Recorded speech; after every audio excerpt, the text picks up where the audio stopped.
Putusan itu salah.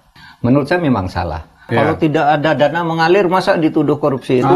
Saya selalu mendorong. Pokoknya kalau kasus korupsi terbukti, ya dihukum. Tapi yang untuk kasus Tom Lembong ini, saya sesudah melihat prosesnya, proses pengadilan ya, proses pengadilan dan vonisnya, kemudian saya harus mengkritik kejaksaan maupun pengadilan dengan kata bahwa putusan itu salah. Putusan itu salah? Salah. Salah dalam pengertian, kalau dalam hukum, putusan yang salah itu harus dilawan dengan banding. Gitu. Orang melakukan banding itu karena putusannya dianggap salah. Menurut saya memang salah. Karena apa? Karena Tom Lembong itu, sebelum itu, dulu ketika Tom Lembong ditetapkan sebagai tersangka pada bulan November tahun lalu, saya membela kejaksaan.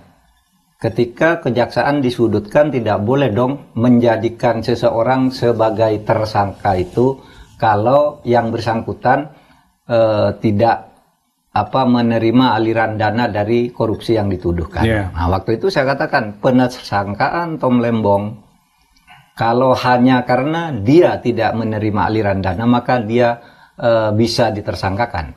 Jadi waktu itu menanggapi penersangkaannya ya? Penersangkaannya. Belum ada vonis nih waktu itu ya? Karena katanya kalau tidak ada dana mengalir, masa dituduh korupsi itu hukum apa gitu. Sehingga Pak Mahfud menjelaskan lalu saya katakan unsur-unsur korupsi itu dana nyata, satu mengalir ke diri sendiri, atau mengalir ke orang lain, atau mengalir ke korporasi. Nah, Tom Lembong tidak ada bukti memperkaya diri sendiri sehingga ada dana mengalir ke situ. Sehingga menurut saya tepat pada waktu itu ditetapkan sebagai tersangka. Pada waktu konteksnya ketersangkaan, bukan vonis. Bukan vonis, Nah, sekarang vonisnya itu aneh karena dalam hukum pidana itu ada dua unsur utama yang harus sama-sama terbukti. Satu, namanya actus reus. Jenis perbuatan yang bisa dihitung, bisa didengar, bisa disaksikan oleh logika-logika biasa, ada barangnya gitu, itu actus reus namanya. Actus reus? Ya, actus reus itu ya ada perbuatannya. Kalau di pidana itu perbuatannya satu, memperkaya diri sendiri atau orang lain. Caranya melawan hukum. Lalu yang ketiga, merugikan keuangan negara, itu actus reusnya untuk korupsi. Nah, yang kedua, ada unsur lain yang lebih penting dari itu, namanya mens rea. Mens rea itu artinya niat jahat. Niat jahat. Ya, guilty mind. Nah, niat jahat itu artinya itu terjadi kalau dia melakukan itu karena ada niat. Apa ukurannya niat itu? Pertama, tujuan, ada tujuan, purpose gitu ya. Tujuan. Yang kedua, tahu dia. Yang satu memang bertujuan melakukan itu, maksud. Yang kedua, tahu dia bahwa itu tidak benar. Dan dia tahu bahwa itu tidak boleh terjadi. Yang ketiga, karena lalai. Yang keempat, karena sembrono. Lalai itu berarti termasuk unsur dari mens rea ya? Lalai termasuk unsur mens rea. Iya, karena kemarin ada profesor mantan hakim agung mengatakan bahwa ini nggak apa-apa karena dia lalai itu tidak termasuk mens rea gitu. Lalai itu mens rea. Di dalam ilmu hukum pidana jelas itu diajarkan di awal-awal semester orang kuliah fakultas hukum. Jadi gitu ya, Pak? Kalau ada, ya betul saya dengar juga tuh, nggak bisa katanya.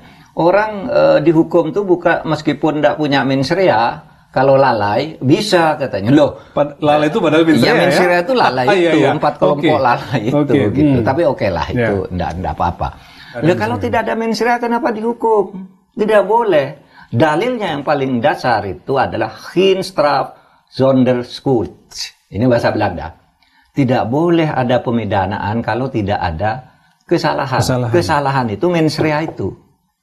Actus reusnya dibuktikan. Actus reusnya pun kan tidak terbukti toh. Karena pertama dia tidak melanggar hukum, dia melaksanakan perintah. Iya kan? Dana yang mengalir betul menguntungkan, tapi dia kan melaksanakan perintah, tidak melanggar hukum.